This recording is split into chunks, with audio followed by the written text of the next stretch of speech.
This is why we can't have nice things, written by Useful Gap 2152. In hindsight, we should have seen it coming.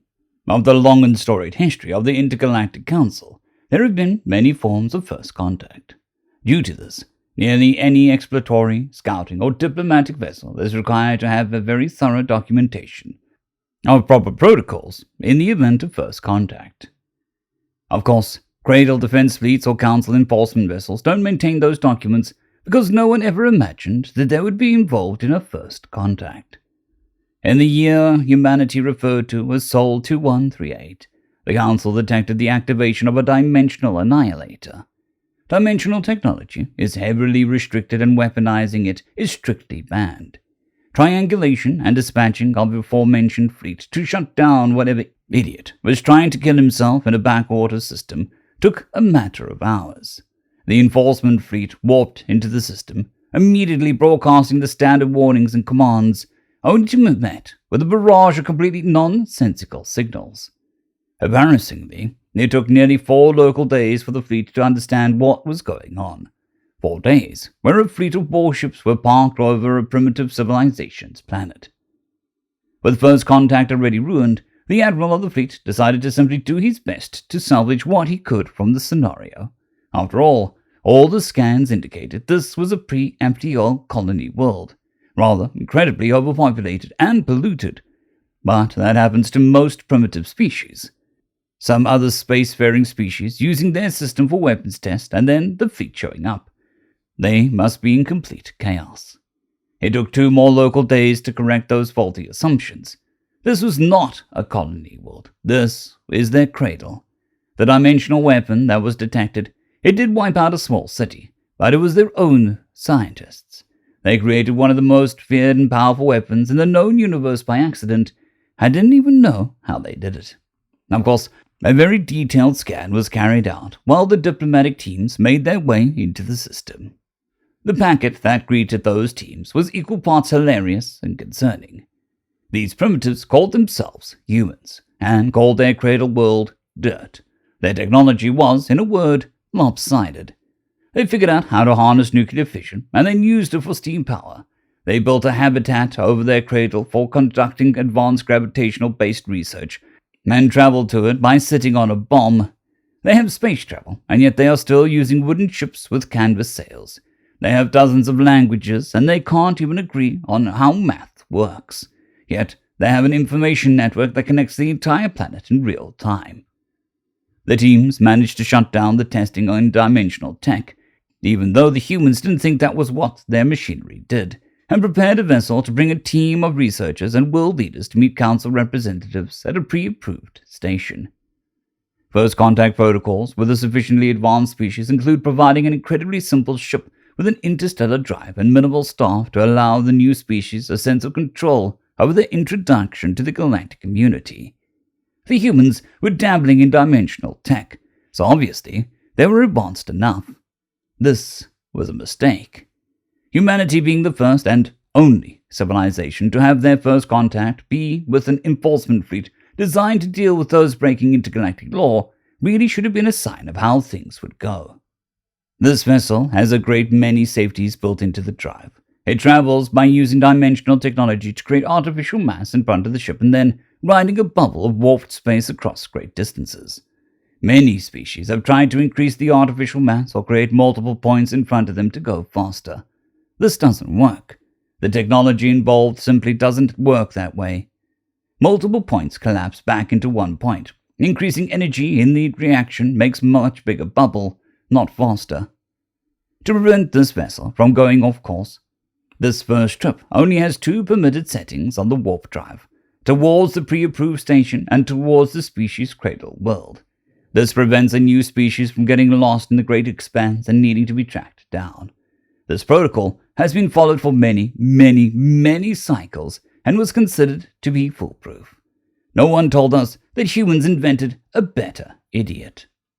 Partway through the journey, stations in nearby systems began to pick up odd readings. Equipment was moved and monitoring stations turned on. No one tried to contact the human vessel. This was a mistake. The humans, in their infinite wisdom, decided they understood how these warp drives functioned and proceeded to reactivate it mid-warp. However, no one was prepared for them to activate it in an attempt to create a point of artificial mass behind them. This had been researched before. Creating 2 points at once on either side of a vessel would normally cause shearing, destabilizing the warp and deactivating the drive. This had never been attempted while the drive was already running. Instead of 2 conflicting bubbles causing dimensional shearing and dropping them out of warp, space would begin to compress at a point behind them, and then they would continue moving. The humans knew the shearing would happen, so they set the point to appear outside of the bubble of space. So, there was a continuous series of points of artificially increased mass and developing dimensional shear building over a large area of space. A series of points is a line. Normally, the warp drive is safe enough to drive through anything. The warped space doesn't care about gravity wells, and space is massive, so things like stars and black holes aren't accounted for in navigation. This was a mistake. A line of artificial mass and dimensional shearing intersected with a black hole. In all of the known universe, this had never happened before. This line cut the black hole and exposed the innards to the rest of the universe. The singularity broke. The black hole unraveled. Energy surged outwards in every direction, erasing everything in its local area in a flash of light. We never did find that human vessel, but we also never allowed a human access to a warp drive ever again. They can complain all they want, but the intergalactic community knows better now. Don't give the human nice things. The fastest way to break something is telling them how something is supposed to work, and then leaving them alone with it. On the bright side, we have learned staggering amounts about the universe in recent cycles, but we really should have seen it coming. End of story. Story number 2. Why it's called The Origin War, written by Drunken Gamer 4000. The Origin War drove both humans and pikes to unparalleled heights of advancement. For humanity, it meant unlocking technological leaps fueled by the clandestine projects that even now remain shrouded in secrecy. For the pikes, it was an inward journey delving into our own genetic makeup, to rewrite the rules of their biology, accelerating their evolution in pursuit of perfection.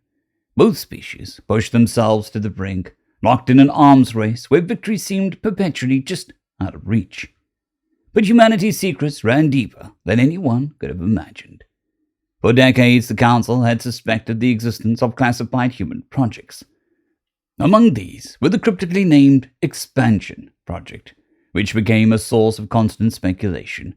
Whispers suggested it was more than a mere military initiative, something grander, more ambitious, and infinitely more dangerous. Yet, it wasn't the Expansion Project that rattled the galaxy to its core. Humanity had forged an alliance with the Terramorphs, an insectoid species renowned for their reliance on robotics and low-functioning artificial intelligence to compensate for their biological shortcomings. The Terramorphs' construct were precise and efficient, but they were deliberately kept below the threshold of sentience. The reason was simple. Sentient AI was a risk no species dared to take. History bore grim testimony of the civilizations that had been undone by their own creations, consumed by hubris. So, when reports emerged of metallic soldiers on battlefields and colossal robotic warships dominating space, the Council initially assumed these were Terramorph contributions. But the truth was far more unsettling. These machines weren't Terramorph-made, they were human-made. It soon became clear that humanity had been experimenting with artificial intelligence long before their introduction to the galactic stage. Their AI wasn't merely sophisticated, it was on the cusp of sentience. Human warships operated with uncanny coordination, their weapon systems reacting with an almost organic intelligence. On the ground, mechanized soldiers moved with precision and autonomy, overwhelming even the most enhanced pike warriors. In some sectors, humans no longer needed to fight at all. Entire fleets of AI-controlled vessels patrolled human-controlled space. More reports of battles described starships acting as though they were living organisms. Humanity hadn't yet achieved full automation of their war effort, but the balance of power was tilting dramatically. I sought an audience of the Human Council representative to understand these developments. The conversation still lingers in my mind, a haunting memory that reshaped my understanding of the war. When I raised the subject of AI, the human was surprisingly forthright. "We've been working on artificial intelligence for quite some time," he admitted. "Our species thrives in war. For thousands of years—" I interrupted, unable to contain myself. "Thousands of years? Your species is barely a seedling. The Pikes seeded life from Sol 3 million years ago. You're so young compared to the rest of us. Most galactic species have existed for eons. Your creators are amongst the first civilizations to arise when the universe was still in its infancy." The human fixed me with an unnerving predatory gaze, the look that always unsettled prey species like mine. His voice remained calm, unshaken by my outburst. "We've been around long enough," he said, "but yes, compared to others, we're young. That doesn't mean that we haven't made significant advancements. AI, for instance. We began experimenting with it in the 1900s, long before we joined the galactic stage. Back then, it was rudimentary, but it laid the foundation for what we have now." I stared at him, incredulous. "The Terrorboss must have helped you refine it then." He shook his head. "No, the AI is entirely ours. The Terramorphs helped us integrate it into things like the ships and production systems. But the core AI technology, that's human. Our systems are close to sentience, and with self-improvement algorithms, they may cross that line soon." I couldn't hold back. "No, you can't allow that to happen. The last species that created sentient AI was annihilated. Don't you understand the risk you're taking?" He seemed unfazed. "And how did they raise their AI, so to speak?" I hesitated, unsure where he was leading. "For war, for knowledge. They built it as a tool, nothing more." He nodded as if I had confirmed his point. "And that's where we differ. We are not raising tools. We are creating life. True inorganic life. Our AI learns alongside us. We don't program it to obey. We teach it to think. Here, I'll send you some of our philosophy and fiction. We've been compiling it for thousands of years. Almost as long as we've had AI. Maybe that'll help you understand." I couldn't reply. This wasn't the origin war I'd imagined. A simple battle between creators and their creations. It was something far more profound. For the first time in galactic history, a war was giving birth to new life. But it was his next words that left me truly shaken. He leaned back and added, almost as if of an afterthought, "You know, we're grateful the Pikes brought our ancestors to Earth. We evolved directly from apes, sure, but go back far enough and you'll find Luca." I frowned. "Luca?" "The last universal common ancestor," he explained. "We think it was something like a primitive fish. That's what the Pikes seeded on our planet." His words sent a chill through me. Humanity wasn't the Pikes' creation after all. The Pikes hadn't engineered them. They'd merely seeded basic life. In their brute efficiency, the Pikes had genetically modified single-celled organisms to survive the harsh conditions of Sol 3. Later I learned that humans now call these engineered organisms tardigrades. Yet it was Earth, a brutal, ever-changing Class 4 Deathworld, that had done the rest. The planet's unrelenting hardships had forced life to evolve, shaping humanity into the resilient force they are today. Humanity wasn't an accident, but neither were they a direct creation. They were the result of a cosmic crucible, a testament to survival in its most unforgiving form. As I left the meeting, I reflected on the irony of the origin war. What had begun as a conflict between creators and their creations had evolved into something far greater. A war that blurred the lines between life and machine, evolution and design. The Council watches helplessly, unsure of how to intervene. Humanity and the Pikes continue to push one another to greater heights, reshaping the galaxy in their image. And as far as humanity's AI, it's no longer a question of if they'll become sentient. It is only a matter of when. When that day comes, the origin war will no longer be conflict for survival. It'll become the genesis of a new form of existence, one that may transcend anything we have ever known. End of story. I would like to thank our T5 members and patrons, Casper Arnholtz, John Creighton, Vidmori, 050, Dragzoon WRE, and Elijah Silvercross. Thank you very much.